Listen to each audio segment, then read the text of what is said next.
Hello and welcome to Real Men Feel. I'm your host, author, coach, and healer, Andy Grant. Please visit theandygrant.com to learn more about me. Real Men Feel encourages men to experience and express all of their emotions. We have the conversations that most men aren't having, but that all men can benefit from. As we are still in the early days of the new year of 2023, ideally, there's a lot of introspection, planning, hope, and possibilities to make this year your greatest year yet. Today's guest is Dr. Morgan Oakes, a transformational speaker, chiropractor, and high-performance coach whose focus is on men elevating their greatness. His tools include NLP, shamanic healing, and energy work. He believes in listening to our intuition to take inspired action.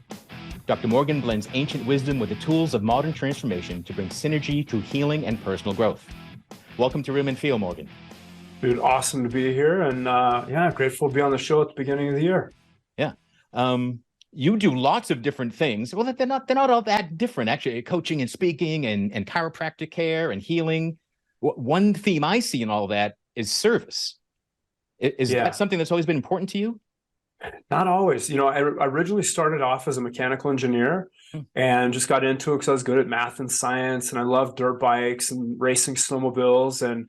And then a few years in, I realized I loved my chiropractor. I was getting a lot of great results. I didn't want to be stuck in a cubicle for the rest of my life doing engineering. And so that's what got me into chiropractic. It wasn't until a few years in that I really realized how attached I was to helping people. And you think about, like, if a dentist didn't tell you about the toothbrush, what a huge disservice, right? And what I started seeing was, there's just so many other ways to be of service to people, to really teach them how to fish as opposed to giving them the fish, all the metaphors and analogies there. And so I don't think I really stepped into being service focused or even being a healer until a few years after being a doctor and a chiropractor. So you experienced the power, the healing, the gift, and then decided, I'm going to learn this and share it. Absolutely. Yeah, I got into it based on that experience. And I was also referring a ton of people to my chiropractor. And so there was a resonance with the profession, but that question about the aspect of service, I didn't really get that till years after I had been in, which is fascinating. Yeah. So was it something you didn't know you were missing it until you experienced it? I think it was, you can be a mechanic and be a chiropractor, right? Here's the tool, here's the mechanism, here's what I'm repairing. And you can really it can just be another task, right? It can just be another tool that you're using. And I think that piece of offering healing and being of service, I don't think those are totally connected. And I think that's where we get, doctors that don't have good, bedside manner, or doctors that really just come across as jerks, or, doctors that are doing the piece that benefits their business, but doesn't totally benefit the patient, And so I started seeing all these different versions of where, maybe chiropractors that were resistant to referring to medical doctors based on this, this artificial boundary that was drawn versus what's best for the patient. But then I also really saw it for other professions that wouldn't refer to chiropractors based on some artificial boundary, not what's best for the patient or what the research says. And so, and to be honest, there was a ceremony. I was in this healing ceremony, and I remember just starting to weep, and I cried for quite a long time, just thinking, how do I help heal the world? Right. And the next day I was like, wow, that's not a question I ever really cared about. I never really cared about healing the world. And there were just these subtle shifts of wow, how can I make this be about the patient? How can I, do the other pieces that are necessary? And that's how the practice expanded, because, if I can add in physical therapy to chiropractic, the results are better. If I can add in nutrition, if I can bring in neuro-linguistic programming, so the mindset shifts and actually believes that they can be well. And that's how all these other layers of coaching and speaking and NLP and shamanic work and energy work added. It was that next level that was right in front of me of how I could be of service that resonated with me. There's a lot of stuff I refer out for, but those were the ones that just how could I not do this?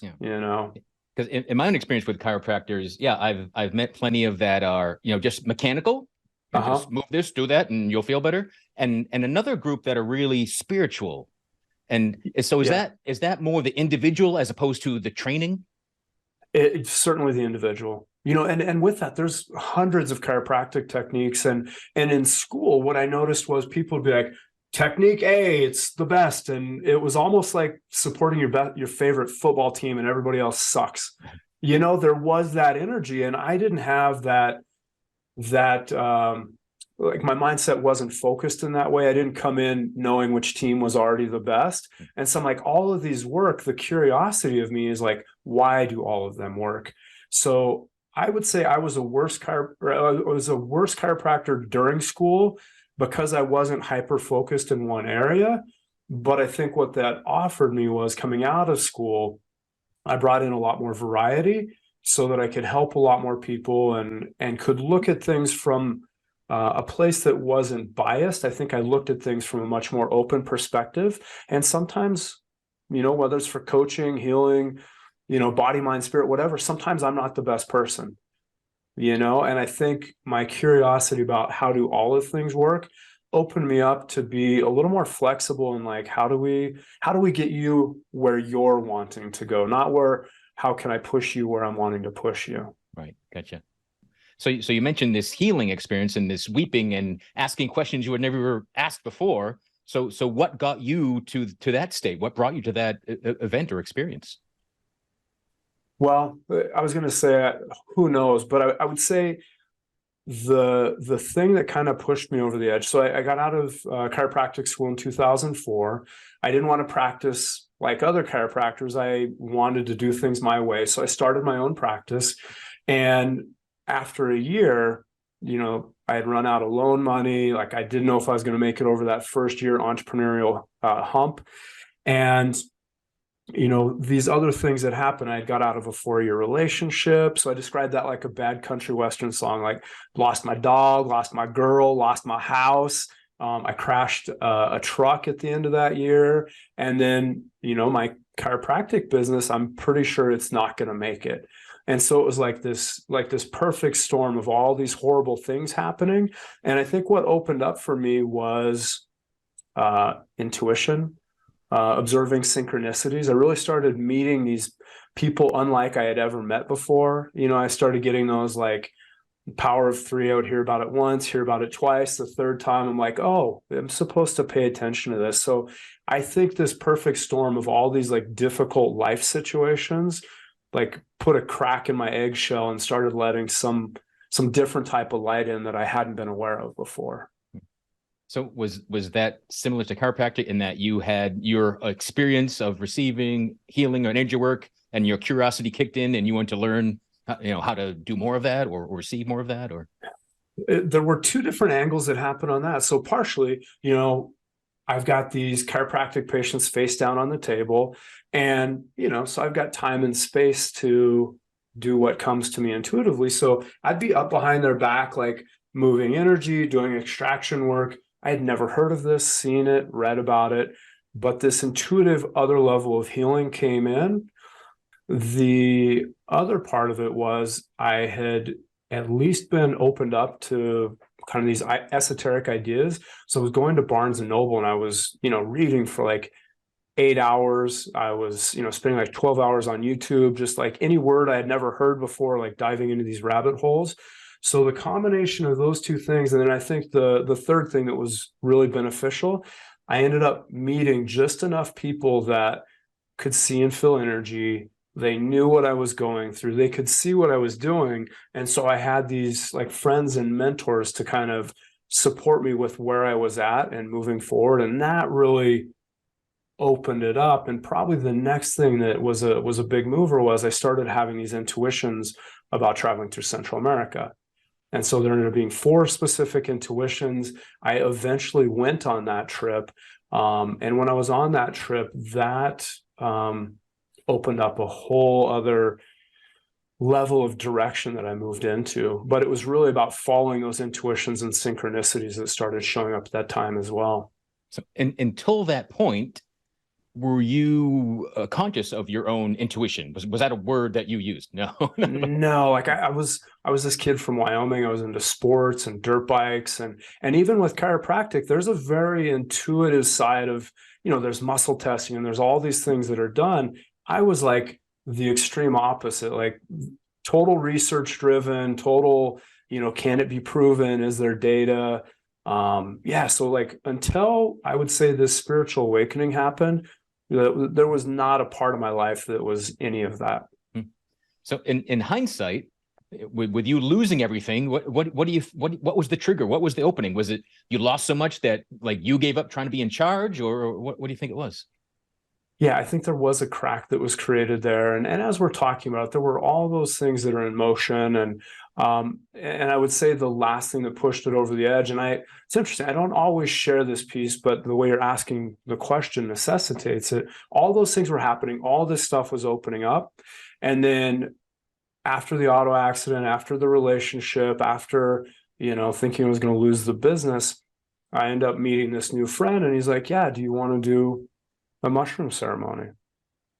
Right. And that I said yes to, and that would be the thing that probably opened up the dam. Like all the other stuff was moving before that, but after that, things really opened up and shifted from that point.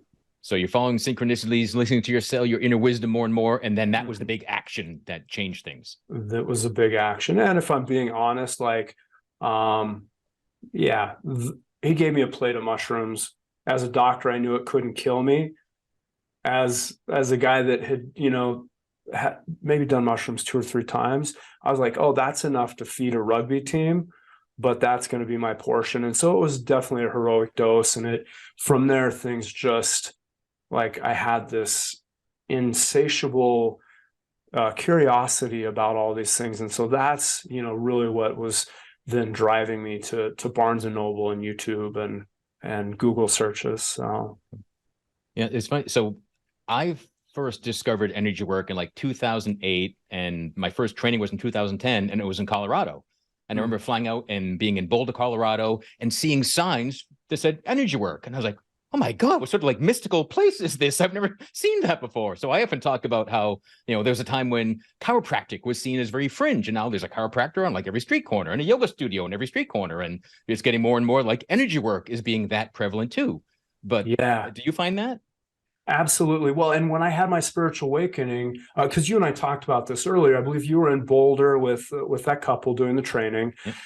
I was about an hour north in Fort Collins, and it was so awesome. Like I wake up spiritually, and all of a sudden there was this thing. It was Evenings with Extraordinary People that this woman was putting on up here. And so like Alan Cohen, Sonia Choquette, like Donna, oh my God, the Donna Virtue, the Angel Woman, like all these, massive spiritual speakers are coming up and doing these speaking events right where I'm living. And all of a sudden I'm like, oh, this woman I met at the art store is also a shamanic healer. And oh, the guy that I went to for counseling also does dream work and takes people to Peru for medicine ceremonies. Like it was how I used to describe it. Imagine walking through like a toy store, but you're just looking down at the tile. And at a certain point you look up and you're like, oh my God, this entire store is filled full of toys.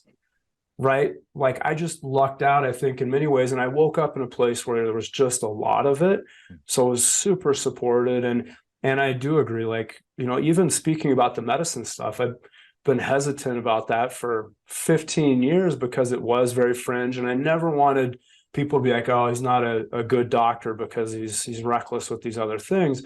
But the reality is, like, everybody's talking about medicine now. Everybody's talking about the benefits of meditation, and everybody's, learning about all the benefits of these things that, for thousands of years have worked. And we've just, thought ourselves to a place where we didn't believe in them. Right. So yeah, it's always struck me that things that are new age are really ancient, and we're just rediscovering them. And so plenty of the new age things that don't really work or aren't consistent, it's because someone found something ancient and then twisted the translation, or it's kind of it's half-assed using of some ancient wisdom or tools and stuff. But Yeah. But so you mentioned intuition a lot, and can you give a definition? Like how would you tell the kid in Wyoming what intuition is now?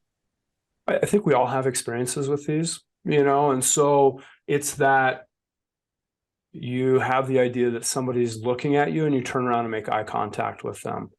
Or you're like, yeah, what's Steve been up to? I haven't talked to that dude in a decade. And the phone rings. And of course, it's Steve. Or, there's just all these things that come in that we don't really know how we know it, but it shows up in our mind anyway. And I think a lot of the best business people out there, right? They have a gut instinct, or, you'll even meet somebody and you're like, yeah, I met them.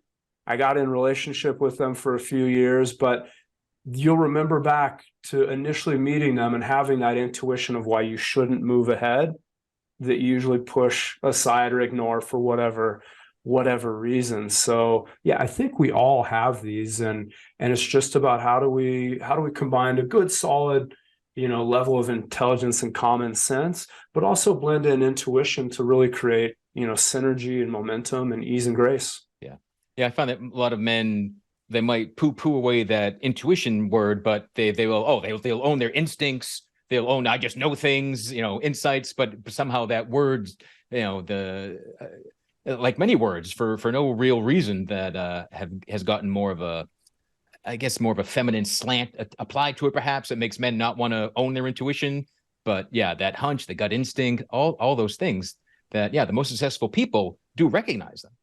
Yeah. Well, and if we were to be honest about it, I do believe energetically we have masculine and feminine within us. I do believe intuition is more of that magnetic or feminine part of information coming in. And let's talk about the toughest dude on the rugby field. He intuitively knows how to be where nobody else is to make that tackle. Who the best, macho, I'm from Colorado, Wyoming, kind of Montana area.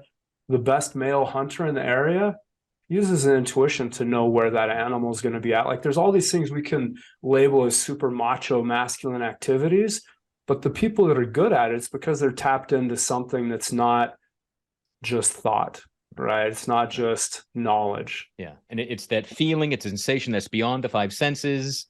That inner wisdom, that knowing, the synchronicities, and it is until you're conscious of them, it's easy to just ignore and poo-poo or just think, oh, I'm lucky or I'm not lucky. Like but I've come to believe, like, we create our luck. Yeah. And I find that the more I listened to my intuition, the stronger it got.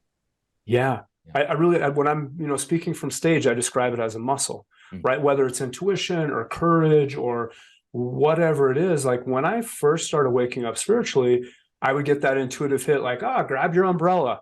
And I would ignore it because it's Colorado and it's like 300 days of sunshine out here. And then I would get rained on later that day. And I'm like, oh, it's tiny, but this intuition gave me a hint. And I was doing construction. I was remodeling a house at that time.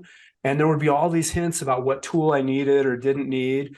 And so I had all these little, like, who cares if you have to walk back to the garage 2 or 3 times, really? But I had all these little ways of really testing and developing my intuition that then once you do that, I think it's like trust, right? You're not going to give 3 ice cream scoops to a kid that can't even keep 1 ice cream scoop on a cone, right? And so as we develop those smaller levels of trust and action, then I think the things get bigger and it might turn into an investment or a move across the country, or something with more repercussion. Yeah, I find that especially in the beginning, as you're trying to discern what's your intuition and what's not, I always find my intuition is like the softest voice.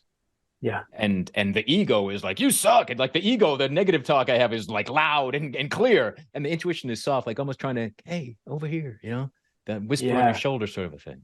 It is a whisper. Well, and I wonder, and to be honest, I don't even know how much of this your listeners know, because you and I had a conversation last year. And so I know how intuitive you are. And for me, I feel like meditation's almost that thing that combines, because I need to keep my mind quiet enough that it hears those whispers. right? Like if I have that inner dialogue going so heavy, there's almost no space. And it's like that quiet friend. You need to be quiet long enough. There needs to be a pause in the conversation for them to share. Yeah. Cool. Because I wanted to ask you, what are some ways to cultivate or strengthen your intuition? So something we've already hit. Meditation is one. I think meditation's one. I also think I think we're asleep a third of our lives. You know, if you're sleeping 8 hours a night, that's 1/3 of your life. I kind of think that's the most egoic free place for the universe to communicate with us, or our ancestors, or our higher self, or even just our unconscious mind, right? Whatever. I don't have attachment about where that information comes from. And if you think about dreams, like Albert Einstein's theory of relativity came from dreams. Beginning of organic chemistry started there, designed for the sewing machine. Like there's so many things. So I think first thing in the morning, just waking up and having like some type of dream journaling process is a really great way to let things in. I'm also a big fan of like walks in nature, and nature could mean, you know, I used to walk through downtown Seattle. There's not many green alive things there, but it was about getting outside. You know, no earbuds, no conversation, no dog, no friend, no, you know, no audiobook, no podcast, but just open space to allow the universe to find that way in. So dreams and simply just being outside, walking with no set purpose, I think are a couple of the great ways to let that come in. Yeah, being like, I used to always need background noise, loud music, TV was always on. And now I'm like, I find myself driving around for hours and like, oh, in silence. I'm like, oh, I'm so used to the silence, I forgot it was there. But that's when my intuition can be like loudest and clearest. And yeah, totally. That time in nature. And yeah, not continuing to fill our minds with new input lets everything we already know kind of rise up and be clearer to us. Yeah, I ended up on this like 10-hour road trip, like 5 hours each direction a couple months ago. And it ended up being for naught. Like the reason I went over there ended up not happening. But the road trip itself was so good. I'm like, I need to go on like one road trip a month just for creative space. Like it's awesome. Same with the shower, you know, just those spaces where there's room and time and, you know, they're open. Intuition is one way, and clarifying it, strengthening it is one way you help people discover their greatness. What are some other keys to someone really creating their best life? That is one way. And I think there's a few different frameworks I use. One is clarity, courage, inspired action. So clarity is that intuitive piece. And usually if you ask somebody like, yeah, what's the one thing you need to start or stop doing in this area of your life? We all know what that thing is. The next piece is building courage so that you can, you know, take that into action. And then the third part of that is how do you stay in sustainable action? And, you know, I'm a certified high performance coach to make sure I can help people keep their energy up, keep their, you know, their clarity, their productivity, like those really grounded functional aspects of doing whatever is most important for you. You know, so that's one framework I look at. And another framework is past, present, future, right? Like if our past is guiding us, you mentioned with men, like, oh, if it's called that word, I'm not going to do it because it's not masculine. Like if we can let go of anything from our past that's, you know, you think about parents, like I'm definitely going to do what my parents do because I'm a good boy, right? Well, that creates a lack of freedom. Or if you're like, I'm never going to do that thing that my parents did because I'm a rebel and F them. Well, that also can, you know, creates a constraint. So we really need to get free from the past so that we can get super focused in the present. It's the only place we can take action, right? It's the only place we can experience the good or the bad that life has for us. And then how do we, you know, create a plan for the future? And some of that's how do we want it to feel? It might be a dream board, you know, it can be a lot more esoteric, but also how do we set goals that actually get us there? So it's not just a wish and a dream, but it's actually something that we're actively constructing, you know, and then, you know, partnering with the universe to make that as easy and expedient as we can. Yeah. Cool. And I love that you mentioned clarity, because clarity was something I used to use as a crutch. Well, I'm not clear on how to do that, so I'm not going to do anything. Yeah. but I find that like it's my actions that create clarity. Yeah. Yeah. Yeah. Well, and I think people, and dude, this is me as well. And I think I've had some friends that, you know, really instilled like ready, fire, aim, right? They've instilled, 100% accuracy on 10 things is 10 things. If you shoot for a C average on 100 things, that's 70 things, right? So there was a piece about action. And I think people think clarity is like, I need to know every turn, every stop, every pothole between here and Nebraska for me to drive east. And the reality is, I think clarity is more like a verb. It's an action, right? Clarity happens one step at a time, no matter how big or small the thing is that we're moving towards. And I also, like that quote from The Alchemist, I really believe the universe is conspiring in our favor, but it can't help us unless we take action. For years, I thought I can't meditate. I'm not going to sit cross-legged on a mountain. That's nonsense. And so we all have these distorted visions or versions of what something is until we try it. Yeah. And then I found, I can meditate. Oh, and now I actually like it. Oh, it's fun. Oh, it brings me benefits. Wow, this is really cool. I'll keep doing it. And so that's where I got clarity on what meditation really is and how it can serve me. But, time and time again, I see people that have a spiritual awakening and they'll just like, I'm just a spiritual being now. And they stop taking action. I'm like, no, we're both like, we're spiritual beings here having a physical experience. If you try to just do one or the other, I find that you really have a really dysfunctional life.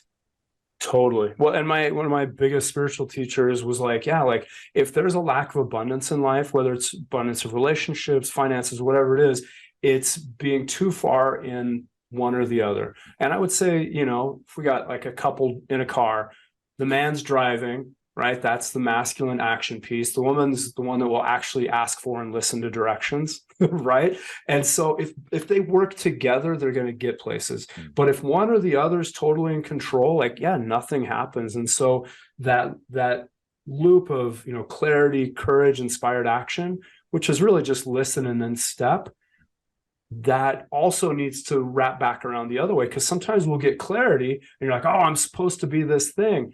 And a decade later, the universe has a different plan for you, but you stopped listening and you got so into action, which may have been the right action at the time. But, this is an ever evolving universe. Like there's a reason there's no more Blockbuster video, right? Like because the world changes. And so I think listening and stepping in equal balance is the answer to most of the places that we're stuck. Yep, I totally agree. The one constant in this life is change.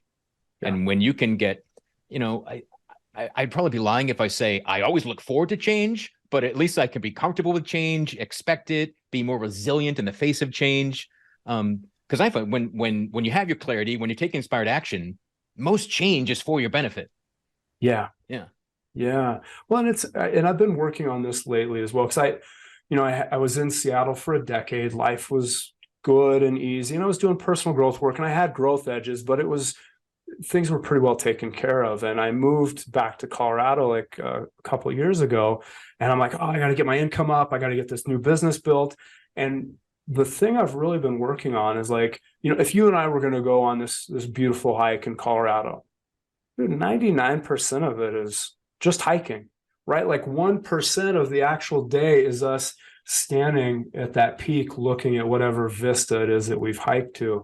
And I think we forget about that in life. We want to be somewhere so desperately that we're not enjoying like, oh, I launched this thing and it didn't work. Let's get curious and figure out why and do it differently. Or, I should have as much fun doing the podcast interview as I do with anything positive that may come from it. Right. And just how do you enjoy the journey and the experience? Yeah. And you've said it multiple times here, curiosity is so key. And I used to fall into the trap of, things are right and wrong, it's good or bad. And like I nailed it or I fucked it up. Like, there's no curiosity, there's no learning, there's no growth, there's no enjoying the journey, which that's really what life's about. Yeah. Yeah. And sometimes I have to really use these like dumbed down analogies. Like I loved playing rugby, right? I loved hitting people. I loved football as well. And, there's times where I'm like, oh, this didn't work. I want to get all distraught. And I'm like, dude, like, what would Rugby Morgan do? So I also like kind of leaning into a little healthy ego as well. Like, or if I want to be the best person in relationship that I possibly can, like egoically, I'm the best, fiance or husband on the planet. Like, what would he do? and then not get hurt about the setbacks and the stumbles and the times you get tackled instead of actually tackling somebody else. Like, yeah, just enjoy those as part of the game, and have it be like, yeah, cool. How I do that is how I do this. And so, yeah, let's just keep rolling. Morgan, I wonder if there's a habit, a practice, a book that helped you a lot that you would like others to know about. Well, the book, my favorite book, I just bought it for a nephew a couple of days ago, The Alchemist.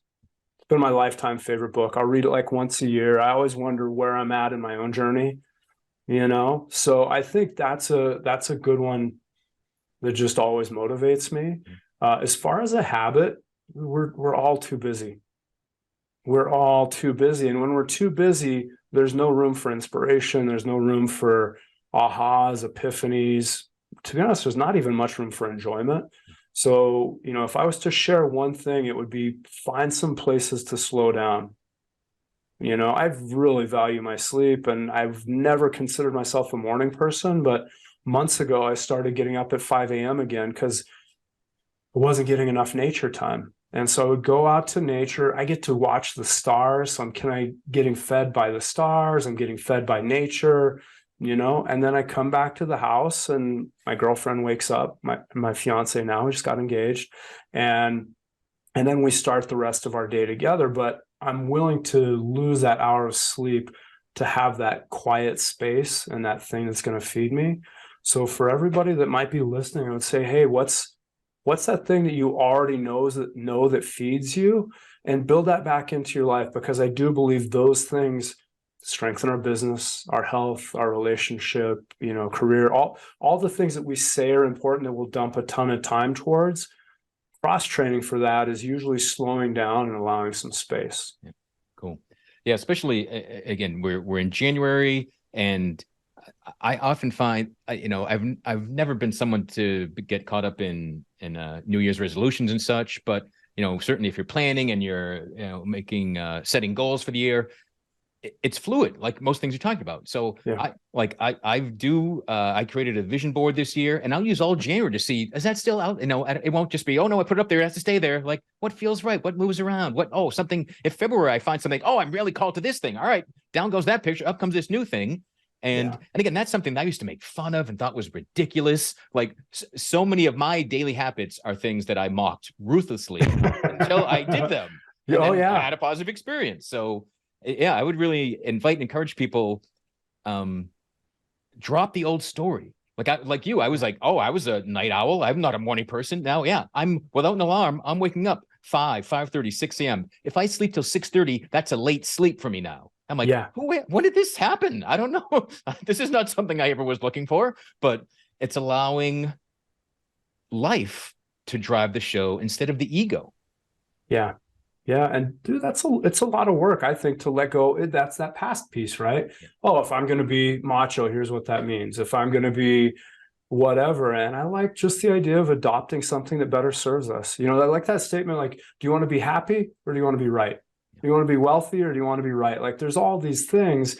And, and I think usually if we can let go of that rigidity, it'll be something that I'm like literally something I've been resistant to is working with AI in my business, which I have my reasons for, and also I know how it makes things easier. And I heard about this AI program yesterday, and then it showed up twice today, and not like because Facebook's listening or something like that, but it showed up in these very organic ways. And I'm like, you know what? Like, maybe I should take a look at that. And in all of our lives, I think if we can be quiet a little bit, we'll notice that there's been some things that have been knocking on our door for a while. And maybe that's the thing for us, or maybe it's a gateway thing to the next thing that's waiting. So while we're at the dawn of 2023, I wonder if there's anything stand out for you that you are looking forward to.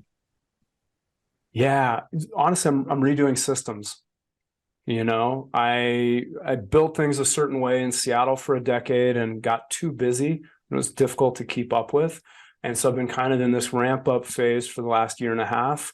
And now I'm like, okay, let's hire a VA. Let's get some better systems. I had a podcast. I got like 33 episodes in, 32 episodes. And then I just was overwhelmed. And I love having these conversations on either side of the microphone. I just love the podcast conversation. And so I'm like, okay, how do I build out my life so I can reintroduce a podcast? I'm working directly with men now, which is new in the last like 3 to 4 months, because I think we really need the work. And there's just so much opportunity for growth and healing for all of us. And then the last thing, I've taken all these like magical trips to Central and South America, and I'm taking my first group of men down to Mexico in February. So I'll get to be teaching what I want to learn, creating what I want to experience. And I know that'll only grow from there. So awesome. Well, that's a lot to look forward to and be excited for. A lot. Yeah. Yeah. Very cool. Yeah. Very cool. Well, congratulations, and wish you nothing but success in all of those and more. Morgan, what's the best way for people to reach out to learn more about everything you're up to? Probably the best way, whether it's on Instagram, Facebook, LinkedIn, Dr. Morgan Oaks, OAKS. And that's also my website, drmorganoaks.com. And I would say, if people have a question, if people, need a support, if people don't know what the next step is for them, the majority of my conversations are like, hey, here's what I might suggest. And people go back out to the world and do what they need to.